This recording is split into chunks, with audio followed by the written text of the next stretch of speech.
E fica aqui a minha singela homenagem aos 115 anos do Esporte Clube Corinthians Paulista.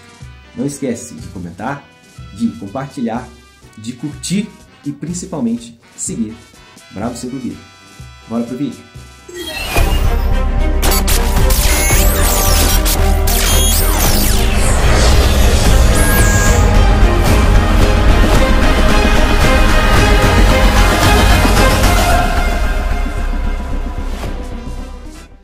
Há exatos 115 anos, no dia 1º de setembro de 1910, um grupo de 5 operários se juntavam para fundar o Corinthians. Joaquim Ambrosio, Antônio Pereira, Rafael Perrone, Anselmo Corrêa e Carlos Silva, do bairro paulistano Bom Retiro, sob a luz de um lampião, às 8h30 da noite, decidiram criar um novo time de futebol. Além de mais 8 pessoas que contribuíram com R$20 mil e também foram considerados sócios fundadores.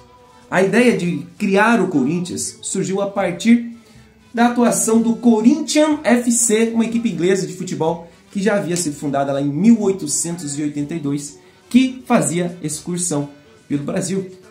O Corinthians vai ser o time do povo e o povo é quem vai fazer o time. Na primeira arrecadação de recursos da compra da primeira bola de futebol do clube, pouco tempo havia se passado, na verdade apenas uma semana. O terreno, na rua José Paulino, seria alugado, e foi lá que já no dia 14 de setembro, após fazerem ali aquela terraplanagem, né, e deixar tudo bonitinho para ser usado como campo, aconteceu o primeiro treino realizado diante de uma plateia bem entusiasmada, que garantiu: este veio para ficar. Porém, somente o Corinthians jogou seu primeiro campeonato oficial em 1913. Devido à dissidência entre 3 clubes que disputavam o Campeonato Paulista daquele ano, abriu essa oportunidade para que clubes de origem popular, conhecidos na época como varzianos, o Corinthians era um deles, abriu essa oportunidade para que eles pudessem disputar a competição realizada e organizada pela LPF, a Liga Paulista de Futebol, que hoje a gente conhece como Federação Paulista. E o Corinthians ganhou o direito de disputar pela primeira vez essa competição após vencer uma seletiva contra o Minas Gerais, que representava o bairro do Brás, e o FC São Paulo, que representava o bairro do Bexiga. Já na sua estreia, naquele campeonato, o Corinthians ficou apenas em 6º lugar. Mas foi desse time que nasceram 2 futuros ídolos, o Neco e o Amilcar. E a temporada seguinte seria marcante para a história corintiana, porque com apenas 4 anos de existência, o time já conquistava o seu primeiro título, o Campeonato Paulista de 1914. E o Corinthians sagrou-se campeão de forma invicta, com 10 vitórias em 10 jogos, 100% de aproveitamento, 37 gols marcados e apenas 9 gols sofridos. E com os 12 gols daquela temporada, Neco foi o artilheiro da competição.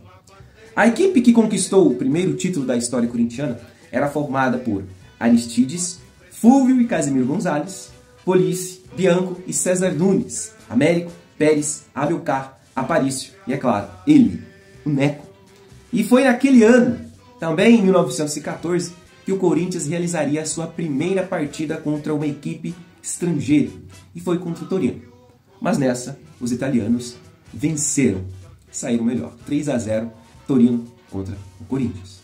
Todos nós sabemos que as cores principais do Corinthians são o preto e o branco, mas talvez aqui você, corintiano, não saiba, é que as tradicionais cores do Corinthians, o preto e o branco, só foram adotadas como oficiais algum tempo depois da fundação do Corinthians. Porque quando o Corinthians foi criado, lá em 1910, o time utilizava camisetas cor de creme, com faixas pretas nos punhos e nas golas. E olha que curiosidade, a cor branca só foi escolhida porque após sucessivas lavagens, a cor creme ela ia se desbotando. E como na época a diretoria não possuía dinheiro para a aquisição de outros uniformes, decidiram então adotar a cor branca como oficial, junto com os calções pretos. Então, pela falta de dinheiro e pelo desbotamento da cor creme, o Corinthians adotou o branco. Você sabia disso, corintiano? Todo time tem uma torcida. O Corinthians é uma torcida que tem um time. Após conquistar o Paulistão de 1941, o time do povo amargou um período sem troféus até 1950, quando venceu o torneio Rio-São Paulo. E o número de torcedores, porém, continuou a crescer e rendeu a eles o apelido de fiel. Se você hoje, corintiano, se chama de torcedor fiel, é devido a esse fato. De 1976, que a fiel torcida proporcionou ao clube um dos seus episódios mais marcantes. Cerca de 80 mil torcedores foram ao Maracanã para o jogo da semifinal do Brasileiro contra o Fluminense, e até hoje, um dos maiores deslocamentos pacíficos do homem no mundo, conhecida também como a invasão corintiana. A história do Corinthians ela é tão rica de informações, porque a gente pode sair, por exemplo, de uma invasão corintiana no Maracanã para a democracia do Corinthians, democracia corintiana. É um assunto muito grande, muito abrangente, eu poderia passar horas falando aqui com vocês. Mas a democracia corintiana ela é tão fundamental na história do Corinthians e até na história do futebol brasileiro, que foi ali no começo dos anos 80, ditadura militar, diretas já, né? Então eu recomendo que vocês entrem no site da FIFA, olha a importância desse capítulo da história do Corinthians. A própria FIFA colocou dentro do seu site a democracia corintiana. Corre lá! E eu não poderia deixar de fora a conquista do primeiro título nacional do Corinthians, que aconteceu no dia 16 de dezembro.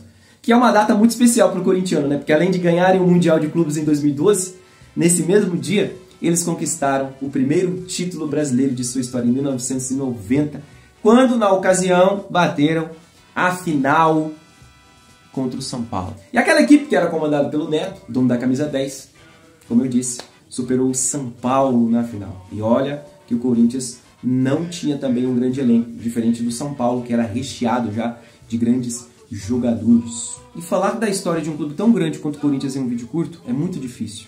Como não exaltar a história, contada aqui, repassada de geração para geração, de década após década. Corinthians que foi campeão brasileiro 98, 99, Marcelinho Carioca, depois ganhou 2005, né? Depois caiu em 2007 e voltou, campeão da Copa do Brasil. Quem não lembra do Ronaldo, fenômeno jogando no Corinthians, Corinthians conquistando a América, depois de todos os seus rivais terem conquistado de forma invicta, conquistou o mundo em 2012 contra uma equipe inglesa europeia, e depois ganhou mais brasileiros ali, né? Cara, assim, lembrando, cara, isso não me torna menos São Paulino, certo? Ai, mas você tá exaltando o Corinthians. Eu sim, eu exalto o futebol, cara. Futebol tá dentro das minhas veias, a cultura, o conhecimento, sabe? Pra mim, é cultura brasileira, é um folclore falar de futebol pra mim. Folclore não, porque é realidade. Então assim, cara, quem hoje não conhece o Corinthians, e volta a dizer, quem não é corintiano, odeia o Corinthians. E quem é corintiano, ama o Corinthians. São sentimentos iguais de maneira contrária.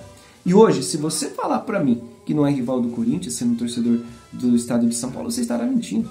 Né? Logo eu que sou São Paulino, que o Corinthians, que é o maior algoz da história São Paulina, mas cara, o meu time é meu time e o amor que eu tenho por ele me torna um grande torcedor, porque eu consigo vir aqui e ser transparente com vocês, falando a verdade, a história do clube de vocês. E isso jamais me tornará menos São Paulino. Pelo contrário, eu sinto até muito se vocês não têm torcedores do próprio clube de vocês que exaltam a história do próprio clube de vocês, que preferem ficar aqui na internet falando um monte de abobrinha. Ao contrário, eu vou falar bem da história do Corinthians, do Palmeiras, do Flamengo, do Vasco, do Botafogo, de quem for. Porque muito mais do que gostar de futebol é saber, é viver o futebol. E eu tenho muito orgulho disso. Parabéns, Corinthians, aos seus 115 anos. Parabéns aos bandos de loucos, mais de 30 milhões de corintianos aí espalhados pelo Brasil. Uma singela homenagem aqui do Bravo Sem Clubismo, desse São Paulino que tanto ama, acima de tudo, o futebol, além da rivalidade.